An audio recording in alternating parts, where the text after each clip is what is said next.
పెద్దరెడ్డి అరాచకాల గురించి మాట్లాడాలి అని.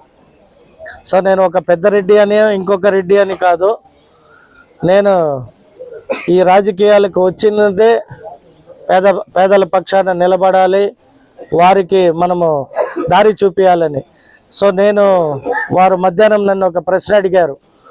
అటవీ ప్రాంత భూములన్నిటినీ ఆక్రమించుకొని ఫామ్ హౌస్లు కట్టారు సార్, వాటిపైన మీ ఒక వివరణ అని అడిగారు.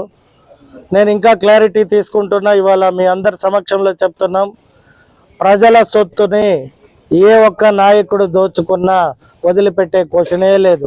అది ఈ వ్యక్తి, ఆ వ్యక్తి, లేదా ఫలానా వ్యక్తి అని.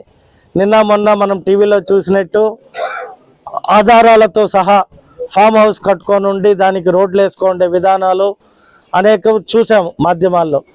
సో ఈ సందర్భంగా నేనేం చెప్తానంటే, ప్రజల సొత్తుని ప్రజలకు కాపాడి ప్రజలకు ఇవ్వడమే తెలుగుదేశం పార్టీ నాయకులు కానీ పరిపాలన కానీ. మరీ ముఖ్యంగా నారా చంద్రబాబు నాయుడు గారు చెప్పిన విధంగా ఈ రాష్ట్ర ఖనిజ సంపద కానీ, అటవీ సంపద కానీ, లేదా ప్రజలకు చెందాల్సిన భూములు కానీ, ప్రజలకు చెందాల్సిన అనేక రకాల ఏవైతే ఉన్నాయో వాటన్నిటిని దోపిడీ చేయడమే గత ప్రభుత్వ లక్ష్యం.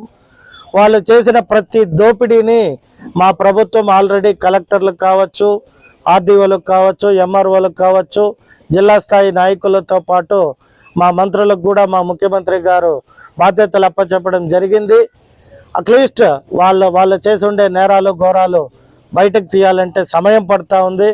ఎందుకురా అంటే ఆ నేర చరిత్ర ఉన్న పార్టీ అధ్యక్షుడు, ఆ నాయకులందరూ కూడా వారికి ఎక్కడ సందేహం వచ్చినా వాటిని ధ్వంసం చేయడం, లేదంటే ఇన్ని సంవత్సరాలుగా మదనపల్లిలో దగ్ధం కాని ఫైల్స్ని దగ్ధం చేయడం, ఇవన్నీ ఒక కుట్ర కోణం.